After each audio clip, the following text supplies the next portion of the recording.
TV today वाले राहुल कंवल अब NDTV जा रहे हैं। ये खबर हो सकता है आपने कहीं सुन ली हो, कहीं पढ़ ली हो। अब इस वीडियो में मैं आपको ये बताने जा रहा हूं कि इस खबर का आपसे क्या लेना देना है। देखिए, राहुल कंवल पिछले करीब 22 सालों से टीवी टुडे जो आज तक वाला ग्रुप है उसके साथ जुड़े हुए थे, बहुत ऊंचे पद पर थे।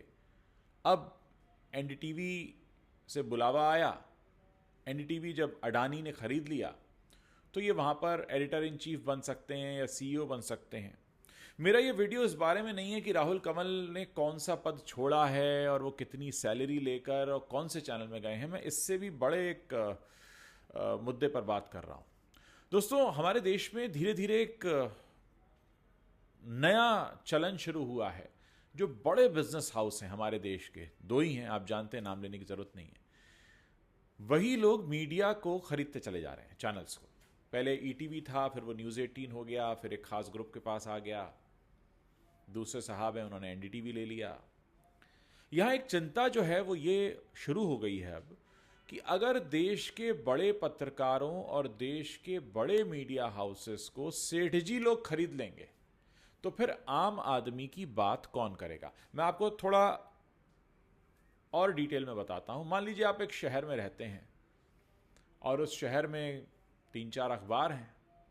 आपको कोई समस्या होती है, कहीं नाली बंद है, कहीं सड़क नहीं बनी, कहीं कोई और दिक्कत है, आप पत्रकार को, अखबार को संपर्क करते हैं, वो आपके बारे में खबर छापते हैं। आप एक आम आदमी हैं।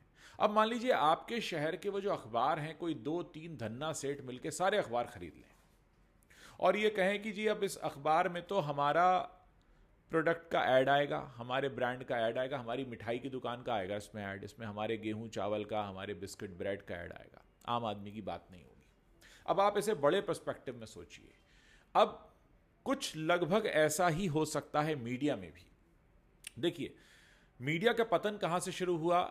जब सत्ताधारी दल ने यह कहा कि भाई अगर आपको एडवर्टीजमेंट चाहिए, विज्ञापन चाहिए सरकारी, तो हमारा गुणगान करो। तो चैनल्स ने गुणगान करना शुरू कर दिया। गुणगान करने का फर्क यह हुआ कि जनता और दर्शक दूर होते चले गए और आमदनी बढ़ गई क्योंकि सरकारी विज्ञापन मिल गया। लेकिन धीरे धीरे जब यह पता चला कि भाई ये तो आपको तो दर्शक देखते ही नहीं है, तो हम आपको विज्ञापन भी क्यों दें, तो फिर धीरे धीरे विज्ञापन भी कम होने लगे और आपने हाल फिलहाल में देखा कि कितने सारे लोगों की न्यूज़ चैनल में जो काम करते थे उनकी नौकरी चली गई। अब यहां मेरी चिंता पत्रकारों की नहीं है, यहां मेरी चिंता आम जनता की है कि आम जनता के मुद्दे उठाएगा कौन। क्योंकि जो बड़े बिजनेस हाउस हैं, अगर वो देश के मैक्सिमम न्यूज़ चैनल्स और मैक्सिमम मीडिया को कैप्चर कर लें तो फिर वो ये तय करेंगे कि इन खबरों में क्या चलेगा, इन न्यूज़ चैनल्स पे क्या चलेगा। जो बड़े पत्रकार हैं, जाहिर है मोटी सैलरी का लालच किसे नहीं होता, बड़े पद का लालच किसे नहीं होता।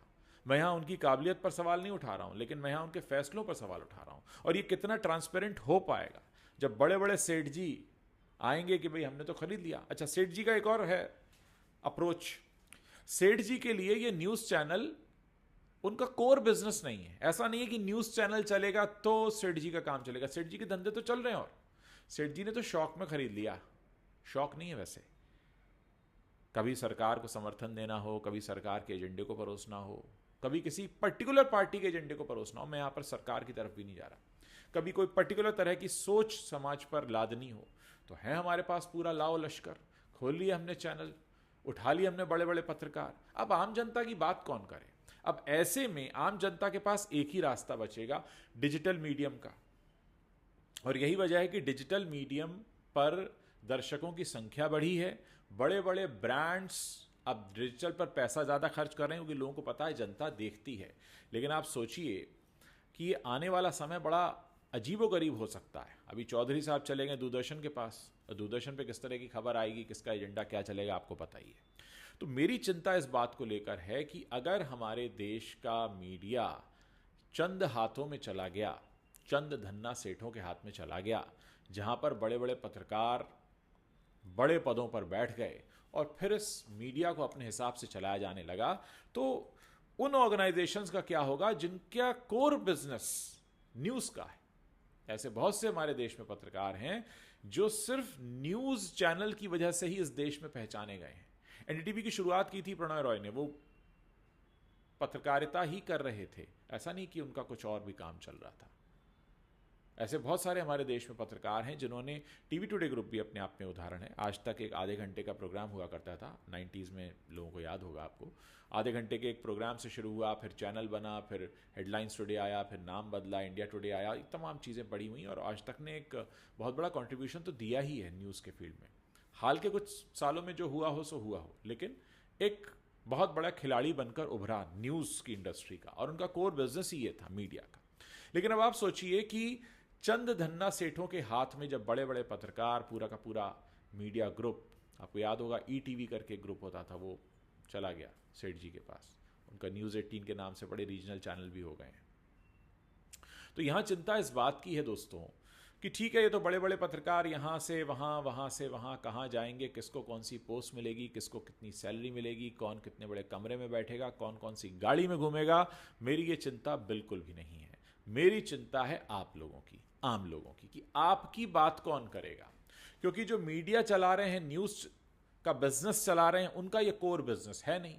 उनको इससे होने वाले मुनाफे और घाटे से कोई फर्क नहीं पड़ता, क्योंकि पैसा तो कहीं और से आ रहा है। ये तो एजेंडा परोसने के लिए भी मशीनरी का इस्तेमाल हो जाएगा। तो हमारी आम जनता कहाँ जाएगी?